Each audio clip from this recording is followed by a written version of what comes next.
Good morning, everybody. My name is Dr. Michael Luciola. I'm working within the Ministry of Health, leading the efforts towards local manufacturing of health products and technologies. I'm happy to be here with you. Thank you. Thank you. It's not complete if we are doing diaspora issues, of course, without engaging the embassy. It's not complete now with this government of His Excellency Dr. Ruto if we talk about diaspora issues, if we don't engage the State Department of Diaspora Affairs. So without much ado, I would like to introduce myself and also invite Balozi, and who will also invite Madam PS. But Madam PS will give His Excellency an opportunity to say something. So my name is Dr. Lenai. Dr. Lenai is the Director for Foreign Health Relations at the Ministry of Health, International Health Relations. So I also manage intergovernmental relations, both within the country and also outside. In fact, Madam PS, when I introduce myself to many people, to make my introduction easier to them, I say I'm the small Ministry of Foreign Affairs in the Ministry of Health. And I'm the small county government in the Ministry of Health. So all affairs also of county government and the relations, I still take care of them. So thank you so much, and I'm sure we'll be getting to engage on behalf of the CS on all the agendas that you have. But at this juncture, allow me to invite Balozi to take over from this. Thank you. Thank you so much, Dr. Lenai, and my brother Danson. Thank you so much. I think it's very exciting. It's a very exciting moment that we had this opportunity by the magic of this summit that's going on by His Excellency the President and other leaders, that we have had the opportunity to come and meet such a wonderful group that reach so well our mandate as the State Department for Diaspora Affairs. And I think it is one of the momentous occasions that His Excellency the President decided to elevate issues of the diaspora to a full-fledged State Department. I know it is something that has been left hanging for a very, very long time. We've been talking about the diaspora, but there's been no deliberate effort the way that it has been done by His Excellency the President. So I won't speak much, but I'm Ambassador Washington Olo. I'm the Director for Diaspora Affairs in the Ministry of Foreign. No, not Foreign Affairs. No. Foreign and Diaspora Affairs. And I would want you people to emphasize that, because this is really for you. So don't call it Ministry of Foreign Affairs anymore. Call it Ministry of Foreign and Diaspora. Yeah, that is how it is. So thank you so much. We are here basically also to do what we call collation. We are trying to profile the kind of diaspora that we have. Because whenever we pick up the diaspora, I'm so amazed that we have such kind of brains here. P.S. You see your client. Yeah. When the counties were crying about medical care, that they have machines that they are not using, yet we have the brains that we could leverage on to help us. It is because nobody had thought about this very important constituency. And I think that is one thing that His Excellency the President has done. I'm sure our PS will tell you how she's going to leverage on your profiles.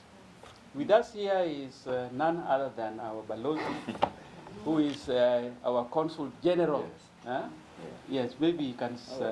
Good morning. My name is Thomas Kwaka, better known as Big Ted. And I'm the Consular General for Kenya in LA, handling the 13 states on the West Coast. Yes, thank you. Thank you, Big Ted. So, without further ado, let me take the honor, it's my humble duty, to welcome your PS for Diaspora Affairs to say something. Yes. I guess I'll stand. Good morning, everybody. It is truly an honor to be here today.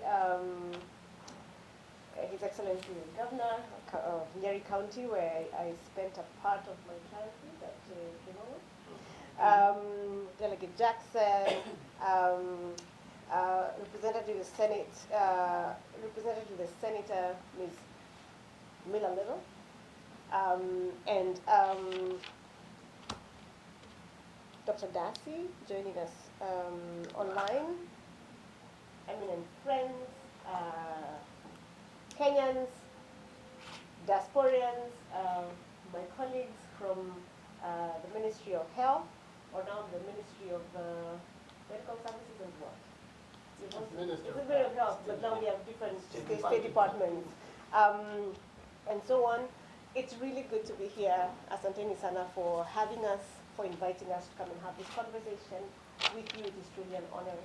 I want to start by saying I am really proud of all of you Kenyans. When I listened to your bios, short bios of the things that you have done here, my heart swells with pride as I think about the obstacles you've had to overcome and the hard work that is behind those glowing bios and profiles, and I'm very, very proud of you.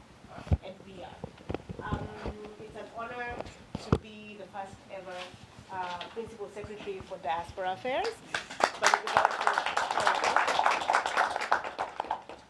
Which comes up with a lot of responsibility.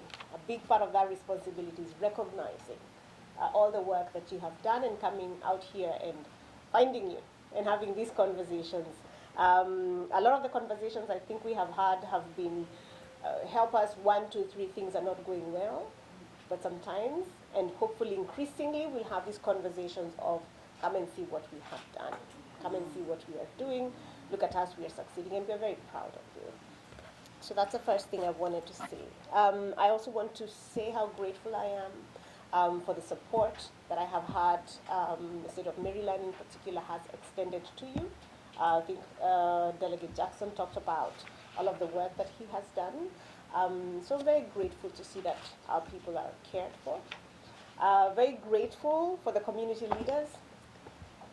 Zemora, I want to say thank you for taking care of our people at home. It is truly an extremely African thing to do that, and we're very proud of you for doing that. We are here to have conversations about what we can do for you, what we can do for home. We're here to have conversations about how to work together. Have been for a long time now a global village. I think one of the things that COVID probably taught us more than anything is the need to continually have these conversations on how to succeed together, on how to work together, on how to make this very small shared world a little bit better. So we want to hear those things, and we're here. I think the president has said increasingly at the US summit and elsewhere that we are open for business. I think a big part of America's healthcare is run or serviced by Kenyans here, and we want to see how we can strengthen that a little more. I think the final thing I'd like to say, apart from saying that we're here and we want to have that conversation and to hear that, is to say that our State Department means business. We're here to have conversations with you. We have a 5-point mandate, which you probably know about, but if you don't, this would be a useful time to say. We have a 5-point mandate. The first thing is this, to have dialogue with the diaspora. We want to hear what you're doing. We want to constantly speak with you. Our second point is to think about how to include you in the process of national development. What does that look like? Does that look like working with diasporians in specific counties to do work? Okay. Does that mean we make sure that you are able to vote where you live? Vote in Kenyan general elections as is provided for in our constitution. Our third point is, third part of our mandate is welfare and your rights. How can we better protect you? How can we better champion your rights of every Kenyan living abroad? How do we champion those rights? For you, how do we support you to succeed? You've clearly succeeded. I've had, all of the things that you're doing in education, in health, and so on. How do we help you to succeed where you are? The fourth point is to do with your savings and investments. We want you to be able to invest. We want you to save more. We want you to invest at home and away. We definitely want you to invest at home. And finally, we want to talk about how we can support you with your remittances. While you're caring for people here, I know a lot of you have family back home. How do we support you to continue to care for the people at home with your remittances? But also, how do we get to help you to invest back home, send money home for investments, and your retirement money ahead of you? One of the conversations we had yesterday with the president and the global chair for Visa is how to basically make those remittances even cheaper for you as you try to send money home. So these are the 5 things that we have been asked to do, and these are the 5 things we intend to deliver on. So this conversation is squarely in that mandate. So thank you very much for inviting us. Governor, I want to now, cede the floor, and thank you very much for your time. Thank you very much, GS. Good morning, everyone. Like you have heard, I was found on the corridors, and I was ushered in, and I felt that I really needed to come in, especially because I'm passionate about health. And since you may not know, health is a fully devolved function. It is run by counties, but we work together because we are 47 governments plus a bigger government. And there is no way we can divorce each other. And I am glad to join with you.